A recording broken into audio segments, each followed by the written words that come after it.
Good morning again, everybody.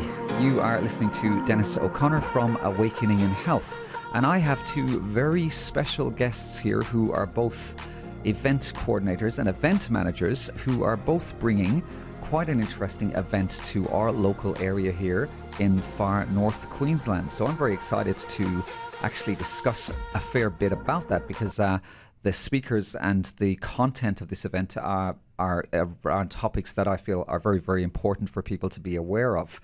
So because I haven't really met you guys too well, I'm going to just let you guys launch in with your own introductions, who you are, what you're about.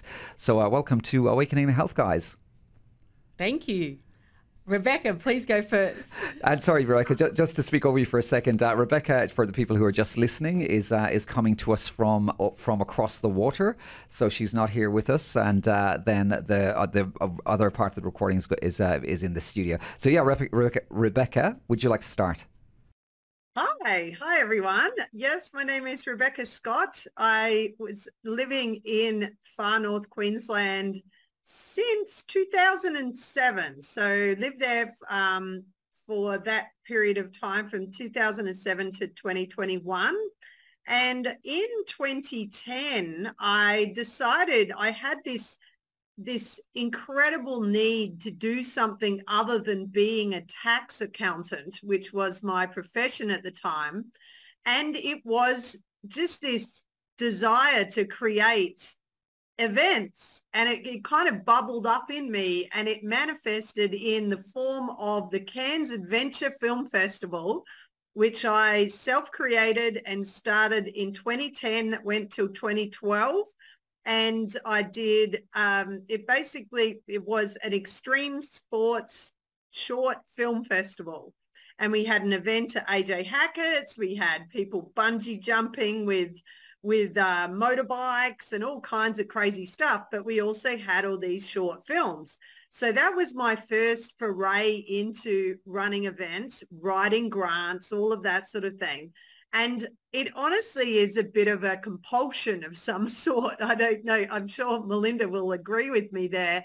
But it was the start of that trajectory. And then since then, I've run 3 self-created events, including one of the only projection festivals that has run in Cairns before all the fancy stuff that is running there these days. And we had 12 different sites and did it for $20,000, which honestly is a miracle in itself. If you look at the budget for doing the library, perhaps it would not even be one night for 20 grand. So yeah, I have been involved in arts events. My last event was in Cairns, was in the tanks. The unused tank, which doesn't get the concerts, and that was Tropical Steampunk in 2021. And that was an amazing event with multiple, my big thing these days is projection art. So as in actually producing it myself. So I had like 3 different projector screens, and we had a big photo booth of everyone's amazing costumes. And that was kind of my finale before I decided I wanted to get out of Australia for a bit in the end of 21. And since then, I've been working at a very large, basically anarcho-capitalist event called Anarchapulco in Mexico, which was part of the reason I ended up in Mexico, which is where I am right now. What a great story. So I'll punt it to Melinda after that intro. Well, just to kind of finish off on that little train of thought there, we kind of indirectly know each other because I actually attended one of the Anarchapulco conferences, which was really quite incredible.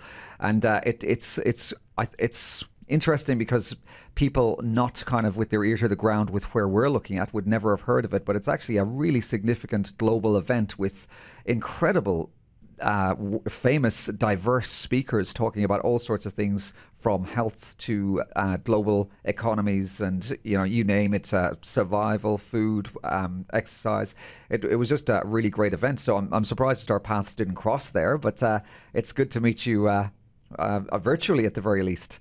But yeah, so Mel, over to you. Where do you fit in, and how did you meet Rebecca to begin with? Yeah, good questions. But I just want to say thank you for bringing up Anarchapulco, because one of the most exciting things for me and being part of this is that's coming here to far north Queensland. We're so starved of content anyway, whether it be music or any type of, events that tend to go to the capital cities and particularly not Australia, but, especially far north Queensland being so regional. So I'm just so excited. That's why I jumped on this, that level of content and that level of professionalism and networking and range is actually coming to far north Queensland. That's really exciting, because I'm actually from Melbourne originally. My name's Melinda. I moved here in 1997, and I would I work in events like Beck does, and that's how we met. But I would the whole time I lived here since 1997, I would always go back to Melbourne and Adelaide and work at the big comedy festivals and fringe festivals. And I would see these amazing things every year and try and bring them up to here. And there's this saying, as we all know, that Queensland is, well, being a Victorian, you don't know this till you get here, but Queensland is not 1 hour behind, it's 1 hour and 25 years behind. So and I'm not so much now, but back then it was like I'd try and pitch things up here to council and production, and they'd just be like, what? It's like talking a different language. So I'm so excited about this level of content and professionalism coming here. Cool. And so we got two fairly heavy hitters, I'm thinking, that I'm sitting with here. It's going to be interesting. So I'm going to tangent off a little bit first, this is a leading question, so I kind of have a bit of an idea about this, but I want to hear it from your perspective. But the events where, Rebecca, you were certainly involved in, and possibly yourself as well, Mel, the Anarchapulco, just flesh that out for some people who are listening in. Why are events like that important? And on the one hand, Anarchapulco could have, I guess, a reputation of sorts for being fringe or being kind of out there. What I'll just throw that to you first, Rebecca. Well, it definitely has had its moments. I mean, it's going into its 10th year. So basically it has gone from a very, very fringe, but also very cryptocurrency heavy, which a lot of people are only just sort of catching up. So in a way, it was actually at the forefront of that particular model of using currency in a different way, or seeing it as a different format of how you can spend it and privately and all this sort of thing. And so it's actually morphed into one that really is focused now more on people's health, which it kind of needed to for the last 3 years. And basically it's transferred to a less of all the computer heads sitting there, doing all their noodling, to we need a holistic view of how to live our lives and to become free and sovereign beings on this planet. And I think that's it is coming right now. That is coming out of being a fringe idea. I think we are on this wave of the information is coming at everyone, and they're looking. I mean, what I can say honestly from being there for the last 3 years is there are people walking around that venue live who are just looking for answers. They're looking for, how do I keep my family safe? What am I bringing my children into this world for? And they're from Europe, they're from the UK, they're not just the US, and definitely a bunch of Aussies turned up this year. And they're looking for answers. They're looking for connection as well. They're looking for basically, like really just a direction to go. And I think that's where it might have been viewed as these are the crazy conspiracy nuts, but it really is, they're very genuine, heartfelt, beautiful people. And that's where we're going back to. And I really feel that. And I guess that's what we're trying to create with the event that we're running in North Queensland. I think in one sort of way we're blessed in a sense that COVID came along, because it really threw a lot of nefarious global stuff into the spotlight. And it's interesting for me, the conversations I can have now compared to 4 years ago are very, very different. I can start them on a platform where people are sick of it. They're aware that there's stuff going on. I'm not sure how familiar you are with my content, but I mean, I've been saying it for a good few years now that the powers that are governing us and ruling us, they're not our friends. I very, very firmly believe that the power in Australia, it's not coming from Australia, it's coming externally. It's coming from global corporations, essentially, and bankers. And people, as you said, have got these questions about, why is all this going so wrong? Why can't we afford a house? Why are there more regulations? Why are there more cameras? Why is crime increasing? And there are answers for these things once you're looking outside the square. So we can get back to that, because I'm interested in kind of some speakers who you were probably more impressed with. But we'll just throw it back to Mel and see if there's any comments there. I did have comments, and I've completely lost it because I was, so engrossed in what Beck was saying.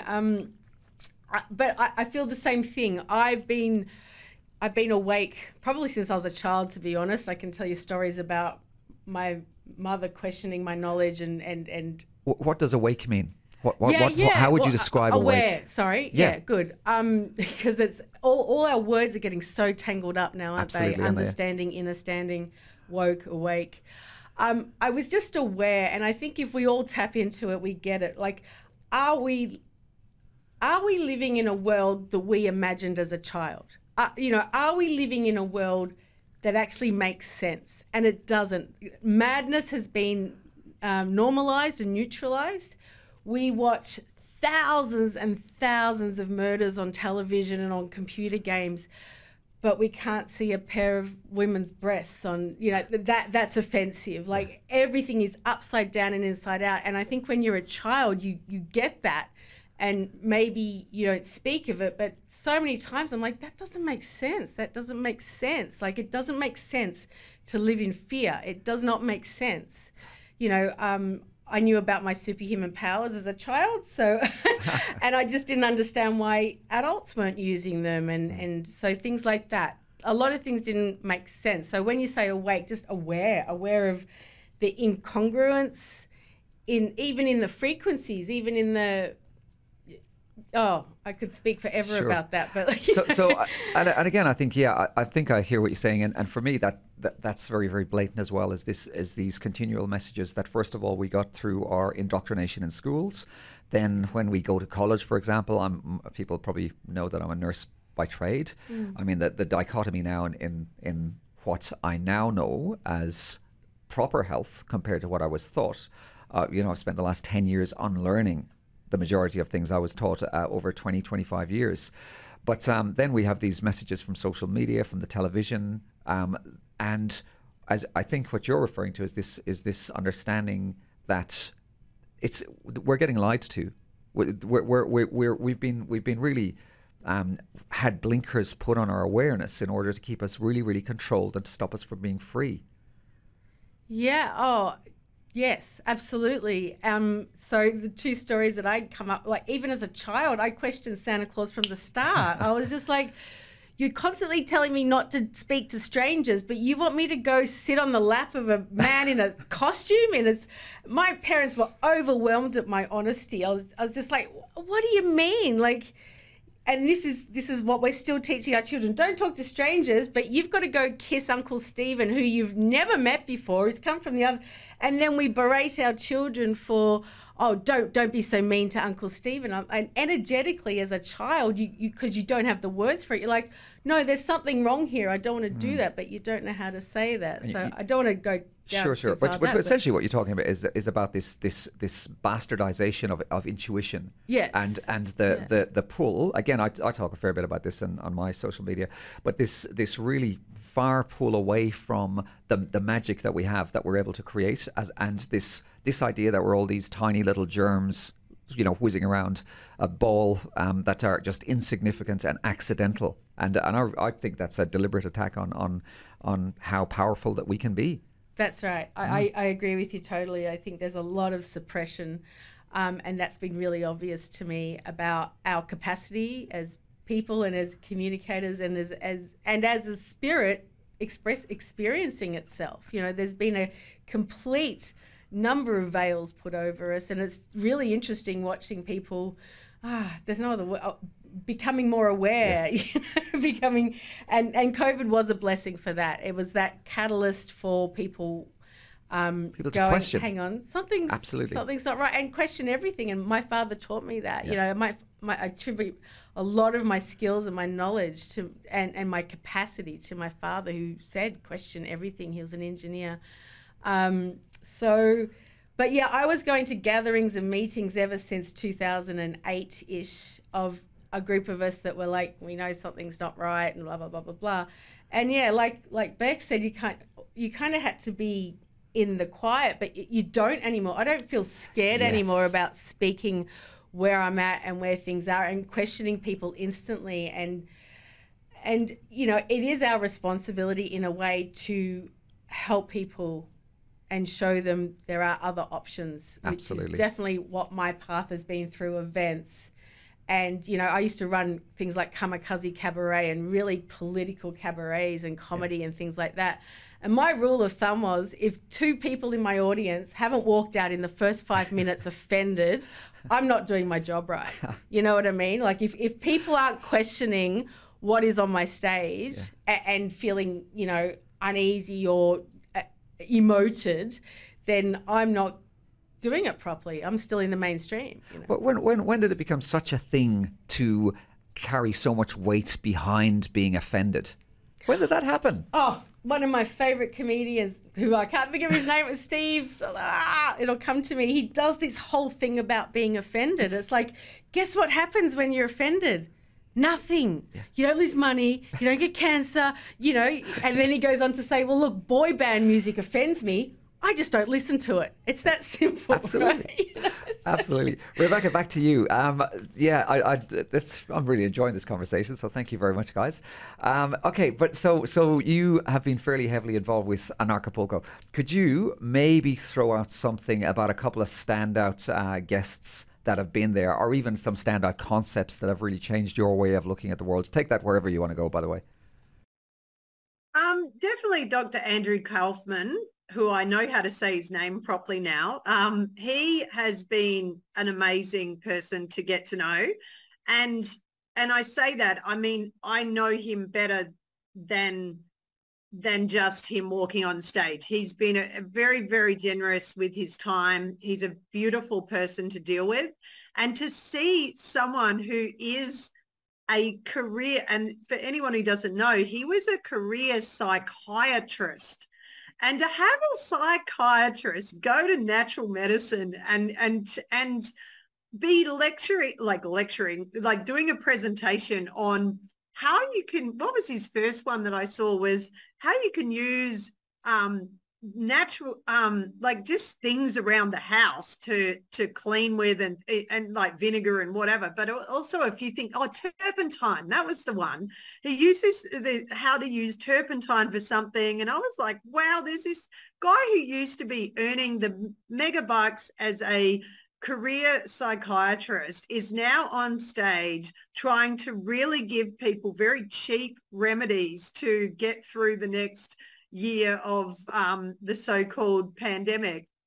And then he also, the next year, I'll just keep going. The next year he did one on water, which was and properly hydrating yourself, which was, I was already doing certain things to do with that, but he's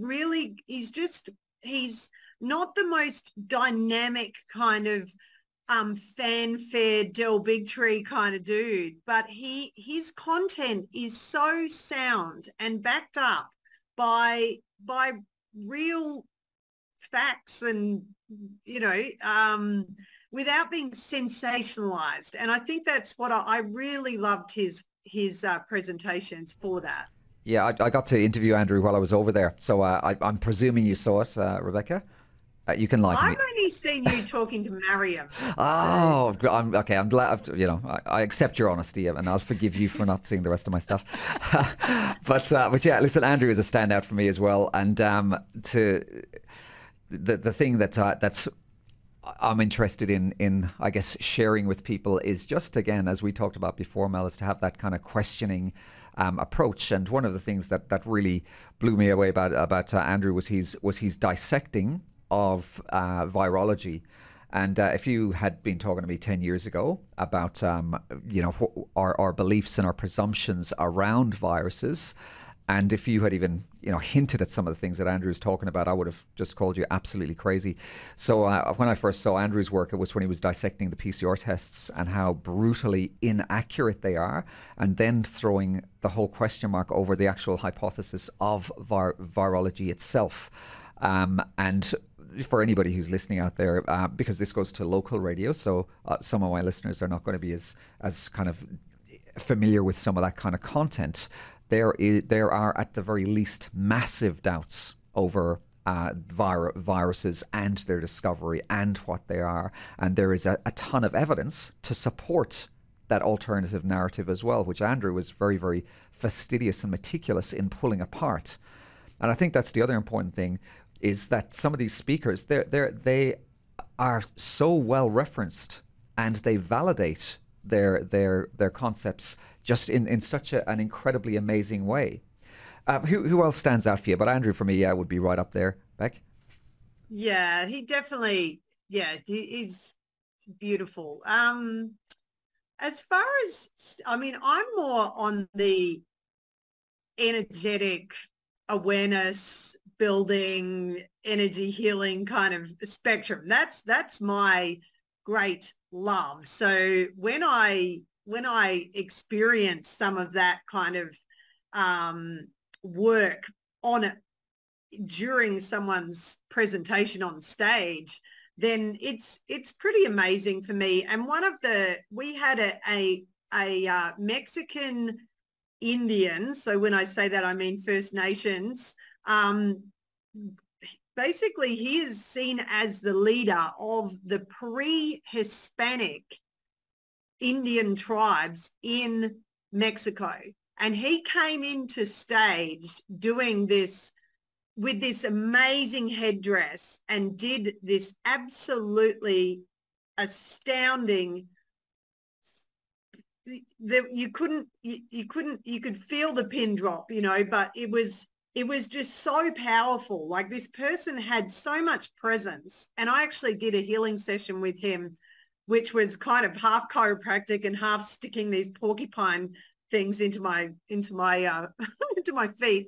But he was like just such an astounding being, and he didn't speak any English. So if he didn't speak Spanish, and he was speaking in a tribal language half the time, so that sort of level of energetics I'm always really interested in. And when someone has that power and they're not even speaking the language of pretty much everyone there, but they've got everyone's full attention, like that is an absolute privilege, because it shows us what really has the power. And what we were talking about before, that's exactly along those lines.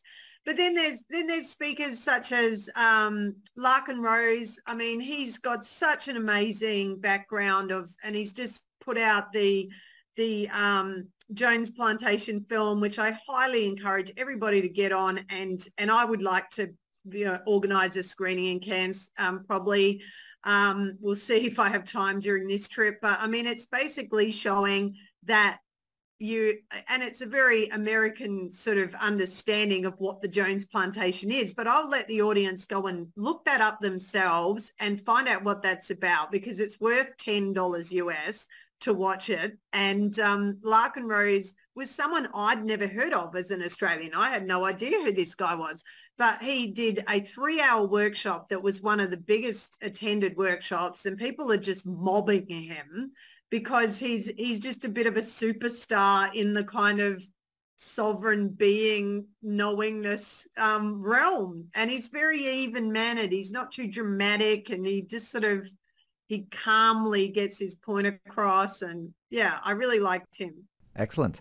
We'll take a little bit of a short break now. And when we get back, I'm talking to Rebecca and Mel. They're two event planners. And we're going to steer the conversation towards a big event that is coming to my area in far north Queensland. You listen to Dennis from Awakening in Health. We are talking to Rebecca and Mel, who are very accomplished event managers on a national and an international level, and they are bringing a very big event to far north Queensland, this area here. So the event's name is called Apocalypso, is that right? That's Rebecca, where did that name come from? And I just guess the kind of, for people who are not so far down the rabbit hole, there's a lot of sinister stuff happening in the world, isn't there? And I think that that people, as we talked about just before the break, are looking for answers. What can they expect to find when they attend this event? Well, the name Apocalypso is basically me poaching the theme for the launch party of this year's Anarchapulco event. So we have had a theme party. It was a blended idea of the dark and in my idea, the dark being overtaken by the light. And I actually started the launch with imagery on the screen of Mad Max and kind of the scary Mad Max type vehicles. And then we drove this painted up Volkswagen Beetle into the whole scene with two Samba girls dancing on top of the car. So it was kind of, my idea was the light taking over the dark and bringing, because one of the best, what my view is, the best way to shake off a bad mood or feeling low or feeling lonely or anything is laughter and true joy. And I've actually had, to go back to some of our health discussion, I've become friends with some guys who are following a holographic blood work model, the Biggleson brothers, and their father proved that the one emotion that can cure all ills is joy. And he's actually been able to show that in blood work. So that's a total aside I wasn't going to say, but it's about actually going, and it's not that this event is not like total happy la, you know, we're not going to shy away from like giving information to people about some of the tougher subjects but it's about actually building understanding, building connection, and actually giving people an informed choice that they haven't necessarily had because they really didn't. I've learned things about private member associations, about sovereignty as a human, or don't use the word human, I don't know, like what is your birth certificate? Like there's so much stuff, but so much of it can bog you down. And it's about actually going, who am I as a being in this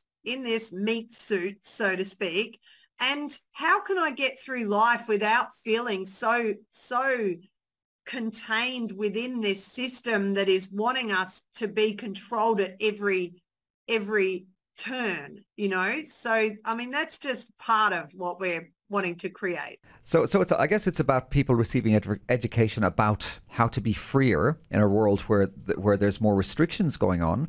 It sounds like there are going to be speakers or events centered around health and wellness and maybe alternatives to this fairly horrendous medical system that we find ourselves in. And it also sounds like there might be a very strong a theme of spiritual uplifting energy and maybe discussions around different types of energy techniques. Would that be okay, a fair description? Look, I think it would be best for Melinda to kind of describe our top name speaker. His name is Tom Barnett, and I've only honestly just dug into his information myself, and it's all about being a sovereign being with natural law principles.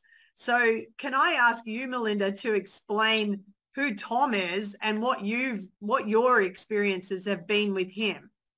Sure. And maybe I'll just pedal back a little bit and let you all know that I had the experience of living in Melbourne through lockdown. So my father was in his late 90s. I was up here in Queensland. I knew something big was about to happen and I didn't want him to get sucked into the system. So I had the experience of being in Melbourne during all those lockdowns. And speaking of fear, that's how they need us and want us, right? It is the one thing we cannot be in is fear. Nothing progresses in that state of fear. And for the first time in my life, as someone who's pretty confident, done some pretty wild, amazing stuff in my life, I felt genuine fear and oppression, to the point where I had to start searching for ways to heal myself because I knew taking medication was just not going to do it. I had a father to look after. I had family completely disagreeing with the way I was going to look after him, and so on and so forth. So I came across Tom in that. He was the one that his first video went viral, and that's what led him down this path of the Living Free movement. So he's also worked in natural remedies and herbs and health. And his video was about the fact that you can't catch a virus. It's not like, and the whole lies and assumptions around that. So from that viral video, he became a bit of a leader. And then him and a group of other amazing people, Dave Armstrong is also coming as well, they created something called the Living Free movement. If you're not a member, it's the best $100 you'll ever spend. So they've got arms of that, which is Lawful Me, Living Free, Heal Me, and Grow Me.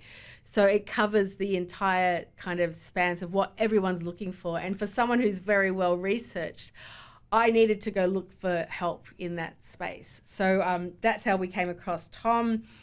I find they're fully engrossed in that space of helping people find solutions for themselves and find themselves. Because when you find yourself and you find your sovereignty, there is nothing to fear. And just to clarify, we hear the media, or the mainstream media, which I think are very parasitic on the world, and they really try to shape public opinion.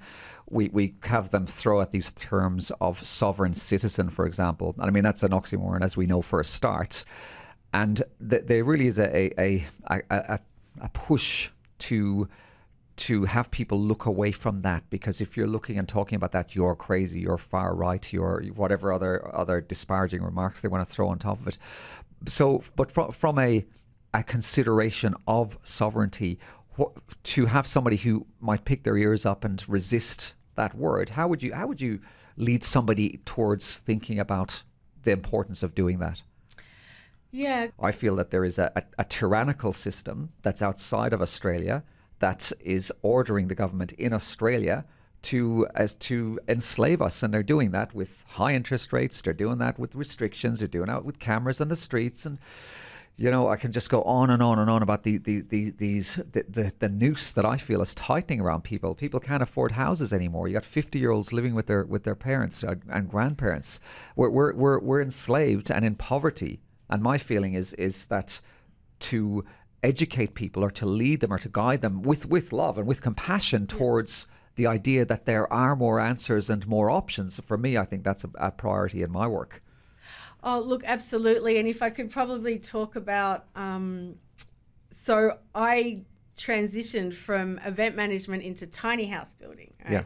So I'm sure we're all familiar with tiny houses. I hope it's okay to speak about this. I'll be speaking about this at the event. They're not the answer, they are an answer. And the more, I've got friends who I used to live with who are now homeless. And in fact, one of them's on a documentary on ABC. It was called Undercover. And to see a friend and a face, think of your child, think of an uncle or a cousin or a friend, that all of a sudden they are living in a van, and the relationship just breaks down completely. I had property a while ago. It was too much for one person. I just went, how do I share this? How do I get this? And so I started building tiny houses, long story.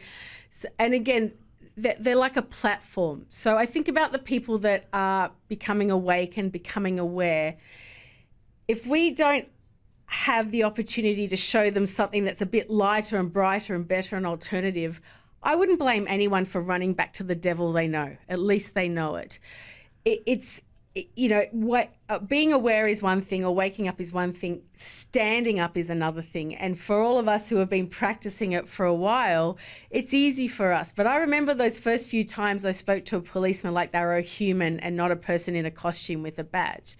You know, it takes a while to get to that. So when I mean, tiny houses are a transitional step, but they're also a platform for people to become more self-reliant. And I'm not talking about being independent. The one thing I have learned is community is the only way out of this, to build strong, resilient communities. I was one of those people that could do all of those things by myself, wanted to solo sail around the world by myself. Bollocks to that. The only way through what's going on now is to have strong, resilient communities. And if we can build our own houses, grow our own food, look after each other, that's why I'm here. So for skills and to teach, you know, so people are going to walk away from this event with knowledge, with skills, with the life that they always knew was possible but didn't know how to get there. Yeah, absolutely. And that's fantastic. Those kind of concepts really do excite me as well. And, you know, it's tough to get off the hamster wheel, isn't it? Incredible. And so many people I'm talking to, I mean, I worked in mental health before I kind of went solo and taught about alternative health, and the depression and anxiety side of mental health was off the scale. And one of the reasons I eventually broke away was I was having people overcome their symptoms of depression and anxiety, and I was actually getting into trouble because I wouldn't put them near a doctor who would give them antidepressants, who would essentially keep them trapped in that circuit of, you know, quote unquote mental health for forever, for the rest of their lives. And that to me, I'm very, very passionate about, is to I guess promote the idea that we do have options. You don't have to stay enslaved. The rates, council rates, it's an offer, it's a contract. These people should be working for us, but they're stealing our money. All these excessive fines for phones and for even looking sideways in your car. Where is it going? It's going into the coffers of these big agencies, and it's stripping people of their rights. So I really like that push towards helping people realize they're free. Yeah. And if I could just speak to that very quickly, Absolutely. I'm so glad you brought that up, because so Tom Barnett also, like, one of his arms is called Lawful Me, right? Yeah. So I got a camera fine for having my phone not on my body, it was literally between my legs, and it was corded, right? And I just went, well, first of all, the fine got lost. So by the time I was made aware of it, it had accumulated all these other extra things. And because I was a member of Living Free, you know, they have this constant conversation about these sorts of things. So I went and researched the law and went, well, okay, first of all, they got to prove it's a phone, and secondly, they got to prove I was using it. You know, like, it's like you say, it's an offer, right? And they're making a claim. So if they're making a claim, show me the proof. Show me how you know I was using my phone, and show me where it was on my body. And again, it was almost an invasion of privacy. Like, those cameras can see right up between your legs, right? In fact, there's a lady in New South Wales who's currently she's taken the New South Wales police to court because of those cameras. Like, she had a short skirt on, she felt violated. So Tom helped me, you know, create the documents required to question that and go, well, so it's called non-conditional acceptance. So I said, I'll accept this fine when you can prove to me that A, I was using my phone, and B, it was on my body, because that's what the legislation requires. And they couldn't. And the funny thing was, it's like, well, it could have been anything. I said, well, it's actually not my phone, it's my MP3 player. Prove me otherwise is basically the crux of my letter. And they couldn't. So it just disappeared. So that sort of stuff. And you don't always win. Sometimes you do. But we all need to be testing this. You know, we all need to be. So it's those sorts of things that give you skill, and those skills build on other skills in the future for when it is going to get a little bit tougher. You know, the whole time I never wore a mask. I flew. I taught people how to actually say I have an exemption. I would go out of my way.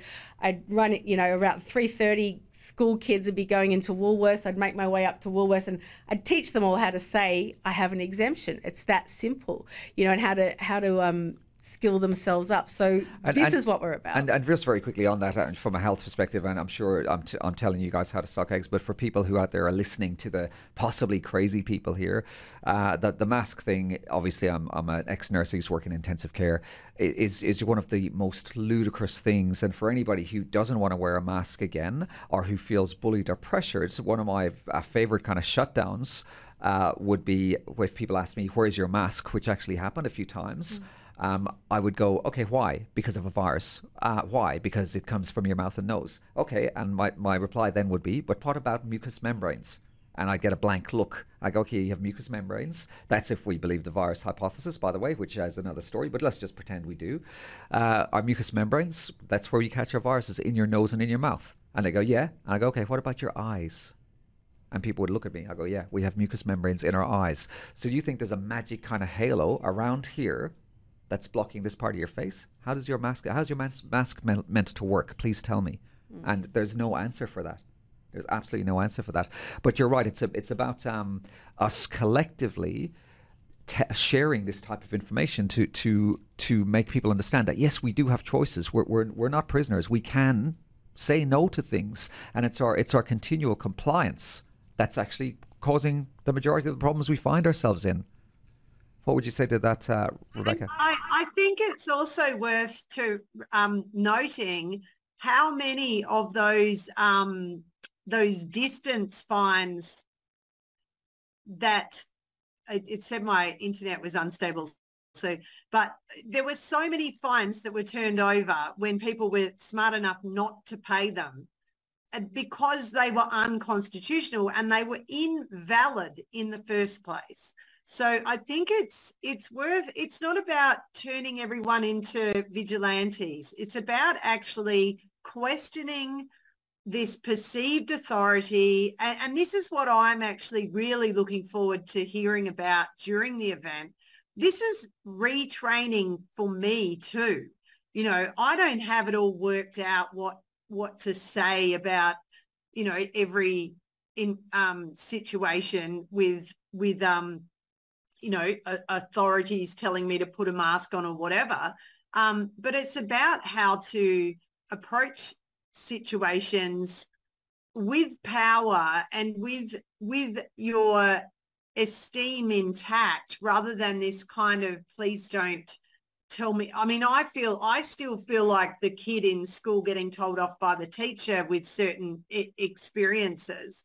And I think we've got to, like as a community, really step out of that, but not brandishing, you know, pitchforks. It's about actually just standing in your own power as a being who is born into this free world, and really to know that you are. And I think that's what we're getting back. I really feel it. I feel like humanity has been made to kind of wake up out of the control systems and go, wait a minute, it's not just the local governments selling off prime real estate to certain developers who get the go-ahead and the local guys don't. It's way across the board. And so I think it's about our building our resilience up, but you've got to do that as a community, and I think this is what we're trying to create with this event, is really create an opportunity to hear from some very knowledgeable people on the subject who really have tested this stuff. Like Tom's got some great stories about testing the license car, you know, driving without a license. And now he's like, you know what, I actually have a license. You know, he's sort of come out of different testing himself. But these are things that people have done a lot more research into, and including Michael Love, who knows about the private member associations, which I've only just learned about the last year. These are people who are coming together to impart their knowledge, and then it's about us chatting about it. It's about not just getting off, you know, swigging back drinks at the bar. It's about actually going, okay, so we've just learnt this from Michael. How do we implement this in our own life? How do we use that for the next business we start or whatever? So I see it as a real collaboration. And that's how we have to learn how to be, rather than, like Mel said, being these individuals all fighting the battle on your own. It's really building a new knowledge set. And I think that's really important. What you're saying there is we really are so divided, aren't we? We're trapped in these little microcosms of work, come home, not talk to your wife or your husband because you're too tired, fight with the kids, then just get up and do it all again, exhausted on the weekend. Cycle repeats, and by the time you finish work, which is retire, you're tired, you're retiring yourself, you're defunct. And I think the theme which I like about these kind of events is to lock us into our potential. We have potential for greatness. We don't have to be on a treadmill. We don't have to be enslaved. And having that control and that knowledge to be able to attend to your health, so you don't have a chronic disease, to be able to find out that, yes, you do have options with your finances. Yes, we do have a little bit more control other than that we think we have with the powers that be who are trying to just throw these things on top of us. These are all very strong sentiments, which I think, are really important to spread the news about. And people, as you said before, they're desperate for answers. When is this event on, Mel? This event is happening on the 20th to the 22nd of October, so about 2 months away now. It is a ticketed event, but we've kept it at bare bones. You won't get a ticket even at the tanks for this cost. I don't know if I can say the amount. Okay, so it's please. A $50 ticket. It does include a meal and all it's on a private property near a river. So what area is it in? Beautiful camping. It's very close to Mariba. So anyone who's Cairns, we've got people flying up from Melbourne for this. There's people, so it's very accessible, flying into Cairns or driving up. So it's about an hour and a half from Cairns by car. There's plenty of camping, and it's all being set up. People will be very interested. It'll be an incredible amount of information. People will learn that there are other alternatives to buying a $3 million, $300,000. Well, how much normal houses cost these days?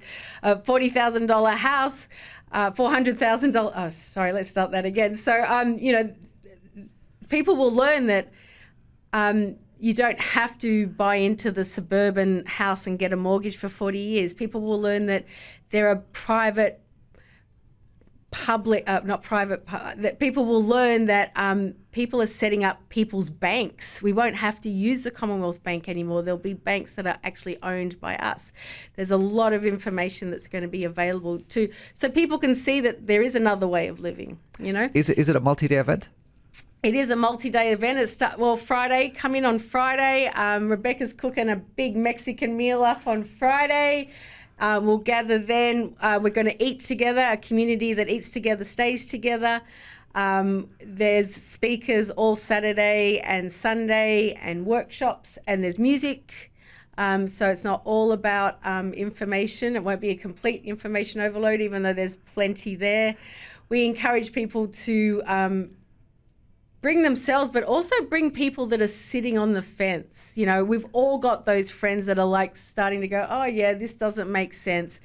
They're the people we need to speak to as well. And it's a camping type of arrangement, isn't it? Is that right? That's right. Yeah. We want people to stay and live as community, live as the way we want to live in the future. So we're all going to live together. We're going to eat together. It's on a beautiful private property, lots of shade, lots of amenities. Okay, fantastic. Can I bring my guitar? You can bring your guitar. Even though I can't play it properly? Oh, bring your musical instruments, bring your love, bring your power, bring everything that you can offer. Come and record, come and interview some people. Absolutely. Beck will have some media set up, and we've also got, is it Mark Batty from North Queensland Freedom Network. Beck, would you like to? Yeah, look, he was someone I followed a little bit of because he was he's from Townsville, but he's been doing some really good interviews with people like Rennick, the politicians, and he's kind of trying to have a bit of a foot in both camps. And he's actually got a really amazing story, this guy. And he was a cameraman for one of the networks. And then he just was like, why aren't they asking any questions that should be asked right now, you know? And why aren't they covering these particular subjects? And so he really woke up to that and then decided to start his own independent media kind of hobby. And so, yeah, he's coming up from Townsville. He'll definitely do some interviewing and stuff like that. We are going to record the main speeches. I don't know if we'll be able to do the workshops as well, but we'll try and record what we can and then have those recordings available for a very minimal amount, basically just to cover the cost of sending it and downloading it, uploading, all that stuff. But we do want to make sure it's not just massive talk fest. It is a networking event. We are going to have some really interesting, some quite well-known people in the space, the permaculture space in North Queensland. So we've got a very green, how do you grow your way out of trouble kind of aspect to it as well. So, and these, the Blake and Tennille, who've been they're very potent creators in the permaculture space in North Queensland. I've also got the Seed Savers coming. I've also got a few projects which are basically things we can take back and you can test out in your own garden. So basically the new fangled thing that's taking everyone by storm, which is not new at all, is called electroculture, and it's basically wrapping a copper wire around a stick and putting it in your garden. And people all over the world are sending their photos in of these ridiculous, huge vegetables and sunflowers that are 7 feet high, and it's from basically bringing the ether in from the unseen energy into the earth, and it brings pollinators. And so we're going to actually build an electroculture tower for the event space. So we're going to do a few fun things like that, and then they're actually giving you tools of what you can use back in your own garden. So I try to, with all my events, and I really want to say, for anyone who has been to my other events, they know it was all about the fun. And I want this to be about the fun, but I've really changed my trajectory, and it has to be informative. We are at an incredibly important time where sharing information from the alternate side of history really needs to happen. And that's why I'm so grateful for this radio station for actually offering this to the audience. I mean, we are people who have done the research ourselves in multiple different areas, and I'm always learning something new too. Like when I said about the private member associations, about some different medical techniques. I've learned so much about structured water, all different things to get my ecosystem working in my body. And I think we all have so much to give to each other. And I think that's what I'm so excited about. I'm excited about the mealtime, you know, I'm excited about sitting at the table and having these rich discussions with people. And I think that is what gets people coming. And when we started with Anarchapulco, that's why people come back.